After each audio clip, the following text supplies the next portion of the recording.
Well, if we had libertarian and liberal in the classic sense ideas really in practice, then things would completely be changed and Europe would look much better and well. We don't have those ideas in place. What we have is the ideas of socialism, we have the ideas of populism, we have the ideas of politicians who are not brave enough to make the real changes.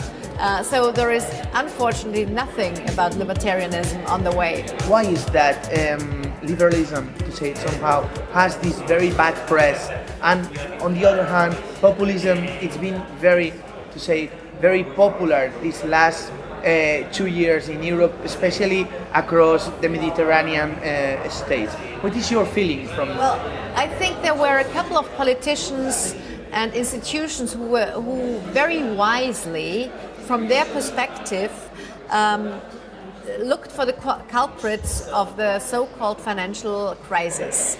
And they told everybody it was capitalism. It was those mean capitalists, it was those rich people who are in charge of. If we closely look at the reason for the crisis, we all know that it was not the overregulated financial markets, but it were of course people who were cronies, who stole, who did not behave in the correct way, who never paid for what the risks they took, and who did not go bust and bankrupt. So this was one reason, and then a second reason is, of course, Chancellor Merkel did a very wise move when she tied the fate of the European Union with the future of Europe. So those are with the future of the euro. So those are actually two different things. The euro is one thing and the European Union is another one. But tying those together doesn't work, because if we look at countries who do not use the euro, like Sweden or Great Britain and many others, they are much better off. And they are very flexible. So this was a political nice move, but it didn't have anything to do with economics.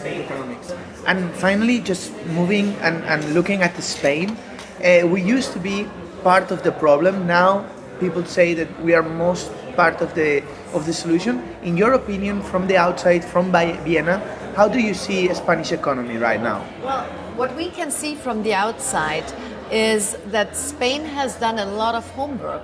Still not all. I mean, there is much more to be done.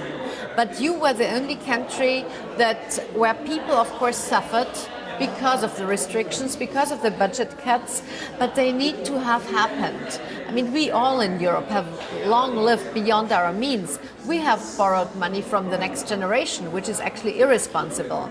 So you have cut the costs, you have cut the budgets, and this was the very first good move. And of course you have also made some changes in your labor laws, which allows companies to hire and fire again. And this is a precondition for a free market that is working and that allows to create shops where young people can be innovative and can open their businesses. So from an outside view, you are already one step further than many other countries, and I have to congratulate you. And I hope that with the elections coming up, that people will vote for the free markets and not for suppression and for the way into serfdom, for the road into serfdom. Good. And last but not least, I want to all the speakers have been asking the same question, and in your case, tell us, from people in Barcelona that does not know which is the Austrian Center of Economics, could you tell us in 30 seconds, 45 seconds, what do you do and which ideas do you defend? The Austrian Economics Center is rooted, of course, after the Austrian School of Economics. And what we defend is self-responsibility, individual freedom, and of course, entrepreneurial freedom, free markets in general, and the competition principle, because this is something that we all know is important for economic growth and for well-being, for innovation. So those are the drivers. And of course, achievement. Achievement principle is something which means, one has to work hard to become successful and to accomplish something. And these are the principles that we defend and promote all over the world.